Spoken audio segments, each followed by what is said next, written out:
अस्सलाम वालेकुम जी, मेरा नाम डॉक्टर अरसलान है और मैं कंसल्टेंट आई सर्जन हूँ आइकॉन आई केयर क्लिनिक लाहौर में। आज जो हमारा टॉपिक है ये एक बेसिकली एक जनरल टॉपिक है जिसमें हम बात करेंगे अ, उन मेथड्स के हवाले से जो कि हमारे पास मौजूद हैं उन तमाम लोगों के लिए जो ग्लासेस इस्तेमाल नहीं करना चाहते। ये एक ओवरव्यू है कि हमारे पास क्या-क्या ऑप्शंस हो सकते हैं, क्या-क्या तरीके हो सकते हैं जिनके ज़रिए हम अगर चाहें कि हम अगर नहीं इस्तेमाल करना चाहते, तो हम उसकी जगह वो मेथड इस्तेमाल करें या वो तरीका इस्तेमाल करें। पहला जो इसमें कॉमन तरीका है वो है कॉन्टैक्ट लेंस। कॉन्टैक्ट लेंस बज़ाते खुद उस वक़्त की इजाद है जिस वक़्त हमारे पास लेज़र का ऑप्शन मौजूद नहीं था। हम ये समझते हैं कि नॉर्मली अब लोगों को कॉन्टैक्ट लेंस इस्तेमाल नहीं करने चाहिए क्योंकि इनके बेतहाशा साइड इफ़ेक्ट हैं।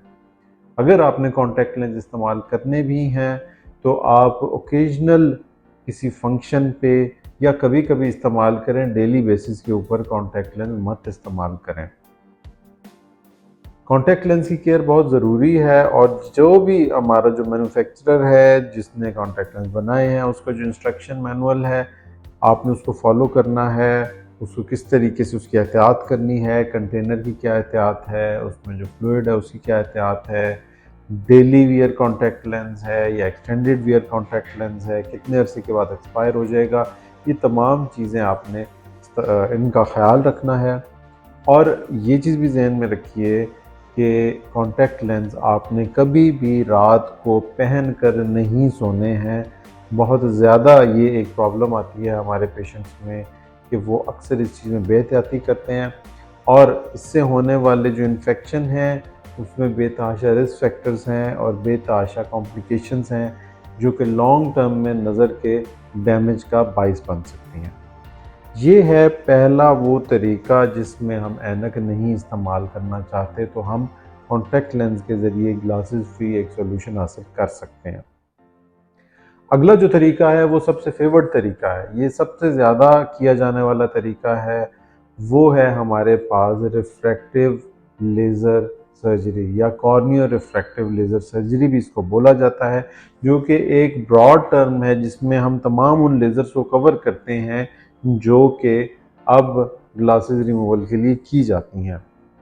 इसमें बहुत सारे लोग हमसे क्वेश्चन पूछते हैं कि क्या-क्या फ़र्क है, इसमें हमने बहुत सारी वीडियोज़ भी बनाई हैं। लेकिन आपको बुनियादी तौर पे आज उस डिटेल में जाए बगैर मैं ये बता दूं कि इसमें हमारे पास डिफरेंट लेज़र्स जैसे कि PRK, LASIK, epi LASIK, trans PRK, femto LASIK, SMILE, Contoura LASIK, SILK, ये तमाम वो लेज़र्स के तरीके हैं जो कि इस्तेमाल हो रहे हैं ग्लासेस से छुटकारा हासिल करने के लिए। इंतहाई अच्छे ऑप्शंस हैं और case to case, patient to patient vary करते हैं कि आपके लिए कौन सा तरीका बेस्ट आपको सूट करेगा, या आपके मुतल्लिका जो सर्जन हैं वो आपको गाइड करेंगे। इससे आगे अगर हम बढ़ें तो जो तीसरा तरीका है वो भी एक अच्छा तरीका है, इसके रिज़ल्ट बहुत अच्छे हैं।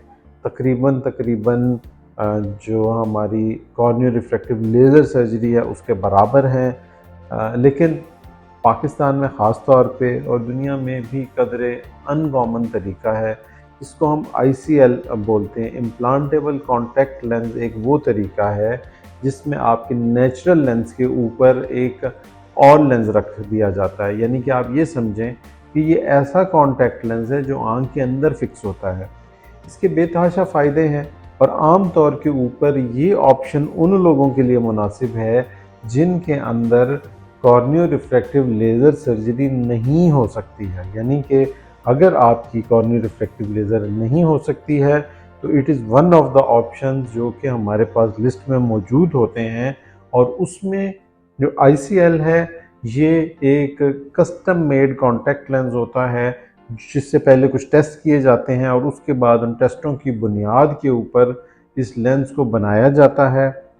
जो भी लेंस किसी शख्स के लिए बनाया जाएगा वो सिर्फ उसी शख्स के लिए काबिल इस्तेमाल होता है। आम तौर के ऊपर किसी दूसरे इंसान के अंदर वो लेंस एडजस्ट नहीं किया जा सकता। इसके बहुत अच्छे रिजल्ट्स हैं। इसमें आपकी दूर और नज़दीक की नज़र और आपका नेचुरल जो लेंस है वो भी इफ़ेक्ट नहीं होता है। और इसके अलावा इसको अगर खुदा न खास्ता कोई भी कॉम्प्लिकेशन हो तो जिस आसानी से डाला जाता है आँख में, उसे आसानी से रिमूव भी किया जा सकता है। इससे अगला जो हमारे पास एक फोर्थ जो मेथड है, जो तरीका है, ये आप ऐसे समझिए कि कॉर्नियो रिफ्रैक्टिव लेज़र के बाद दूसरा मोस्ट कॉमनली परफॉर्म तरीका है। इसको RLE या CLE, क्लियर लेंस एक्सचेंज या रिफ्रैक्टिव लेंस एक्सचेंज भी बोला जाता है। इसमें आपका जो कुदरती लेंस है उसको हटाकर उसकी जगह एक आर्टिफिशियल लेंस डाला जाता है और उसमें आपकी आँख की जो ताकत है, जो उसका नंबर है, जो ग्लासेस का नंबर है, वो एडजस्ट कर दिया जाता है। यानी कि लेंस में हम वो नंबर भी डाल देते हैं जो आपकी ऐनक का नंबर है। सादा लफ्ज़ों में आपकी आँख का नंबर 0 हो जाता है और जो आपको दूर देखने में प्रॉब्लम हो रही है वो ख़त्म हो जाती है। ये मज़ीद जो अगली डिबेट है वो ये है कि इसमें कई लेंसेज हैं जो दूर के, नज़दीक के और इंटरमीडिएट डिस्टेंस को भी कवर करते हैं। आपके लिए कौन सा लेंस सूटेबल रहेगा, इसकी चॉइस जो है वो आपके सर्जन आपको करके देंगे। नॉर्मली ये तरीका अगेन उन लोगों के लिए कॉमन है जिन लोगों में हम कॉर्नियो रिफ्रैक्टिव लेज़र नहीं कर सकते हैं। 10 से ऊपर जिन लोगों का भी नंबर है वो कैंडिडेट हैं इस प्रोसीजर के लिए, जिसमें हम RLE या CLE के ज़रिए ऐनक के नंबर को ख़त्म करते हैं।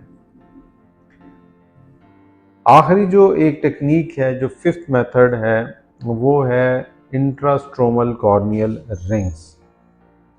ये वो तरीका है जिसके अंदर हम इंटेक्स एक रिंग है जिसको कॉर्निया के अंदर इम्प्लांट करते हैं। अगेन ये अगर CLE नहीं हो सकता है, अगर ICL नहीं डाला जा सकता है, अगर इसमें कॉर्नियो रिफ्रैक्टिव लेज़र नहीं हो सकती है, इसमें फिर हमारे पास जो एक ऑप्शन है वो इंटेक्स है, इंट्रास्ट्रोमल कॉर्नियल रिंग्स है। ये आपकी आँख के या ऐनक के नंबर को बहुत हद तक कम कर देता है। जनरली ये सेफ मेथड है और ये बिल्कुल एज अ लास्ट ऑप्शन उन लोगों में किया जाता है जिनमें बाकी तमाम सर्जरियाँ पॉसिबल नहीं होती हैं। तो ये एक छोटा सा ओवरव्यू था उन तमाम लोगों के लिए जो ये जानना चाहते हैं कि हमारे पास क्या क्या ऑप्शंस मौजूद हैं अगर हम ऐनक उतारना चाहते हैं, तो उसमें किन ज़राए से हम ऐनक को रिमूव कर सकते हैं। तो ये वो 5 तरीके थे जिसके ज़रिए पूरी दुनिया के अंदर ऐनक को उतारने के लिए कोई एक तरीका आपके लिए चूज़ किया जाता है। आज के लिए इतना ही। नेक्स्ट वीडियो में इंशाल्लाह फिर आपसे मिलेंगे। Thank you. अल्लाह हाफ़िज़।